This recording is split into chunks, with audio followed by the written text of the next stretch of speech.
Conversations from the coast. Sid sipping a turmeric latte, eyes half closed behind his shades.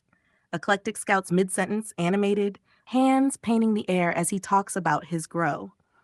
I'm telling you, brother, this year's grow was something else. Biggest, healthiest plants I've ever had. Must have been that compost tea in the lunar cycle lineup. The energy was right. Portillo, man. You always say that, man. Every year's the best ever. Eclectic Scout. Yeah, but this time's different. These plants, they felt aware. I'd sit out there in the mornings, coffee in hand, just watching them breathe. Luna smiles, jotting in her notebook, plants breathing, cannabis as consciousness. Suddenly, as if on cue, Tara Singh walks up, sunlight glinting off his bracelet. His calm presence draws a subtle shift at the table, the kind that always happens when he arrives. Sid, Tara, you're right on time, man. Tara sings, setting his tea down. Right on the dot, it seems. Synchrony is the universe saying, I'm listening. Everyone laughs softly. It's always like this. Tara Singh, I couldn't help overhearing, cannabis, yes? You know, the only true reason for its use is spiritual enlightenment. Everything else is distraction. Oh, here we go. No, listen, this plant is no ordinary herb. It's a teacher. But like any teacher, its lessons depend on the student's intention. You approach it casually, it mirrors your confusion. You approach it with reverence. It reveals the sacred geometry of your soul. Luna, the plant is an amplifier. Sid, exactly. It's like Tonglen practice. The breath takes in pain, transforms it, breathes out compassion. Cannabis can work the same way. It mirrors what you bring to it. That's why I tell my students intention sets the frequency. Eclectic Scout. That's spot on, Sid. You know what's wild? The Brotherhood of Eternal Love, those psychedelic surfers from Laguna. They were the ones who brought back some of the finest cannabis genetics on the planet. Seeds from Afghanistan, Nepal, India, all that lineage, man. Most modern strains trace back to their journeys. Portillo, man. Yeah, the hippie mafia. I read about them. They didn't just move product, they moved consciousness. Tara Singh.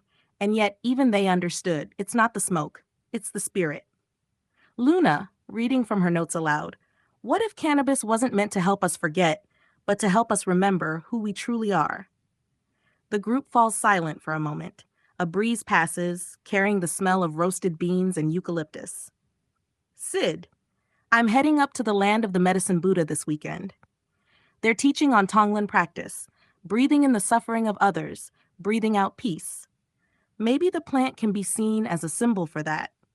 It takes in our density and returns clarity. Eclectic Scout. That's beautiful, man. It's like cannabis was never meant to be escapism. It was meant to be a mirror to awareness. Tara Singh, yes. The ancients knew this. Egyptians used it in sacred medicine. Scythians burned it to speak with spirits. Even the mystics of the East saw it as a bridge, not a destination. But when something sacred is commercialized, its soul is stripped. The plant isn't neutral. It amplifies what's in you. So it's kind of like if you're scattered, it scatters you more. But if you're centered, it deepens that center.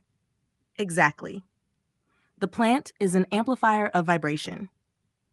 If you were to teach someone the sacred way, how would you guide them? First, clean the space. A cluttered room clouds the spirit. Second, prepare the body.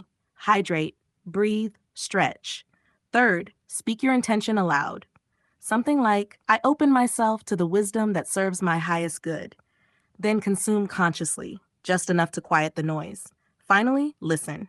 The plant speaks softly through sensation, memory, image, Sid. And afterward, write it down. Integrate it. That's the part most people skip. Without integration, you're just chasing the next epiphany. Eclectic Scout. Yeah, the epiphany loop. Seen it 100 times. Big revelation, zero follow-through. Like realizing you're God, then forgetting it by breakfast. Everyone laughs. Tara Singh, remember, cannabis is a bridge, not the destination. It points you back to your own innate wisdom. Once you've learned to access that state on your own, you've graduated from the teacher. Sid, that's exactly what Tonglen teaches too. That the sacred is already within you. The plant just shows you the mirror. Luna sets down her pen, looking around at the group. The light, the laughter, the quiet reverence that always finds its way into these moments. Luna, smiling, softly to herself. maybe that's what Small Seed Books really is, just little mirrors, showing us what we already know. Fade out. Espresso machines hum, the sound of laughter and the rhythm of Pacific Avenue drift into the distance. Please click like and then subscribe. Also share this video with your friends. Thank you.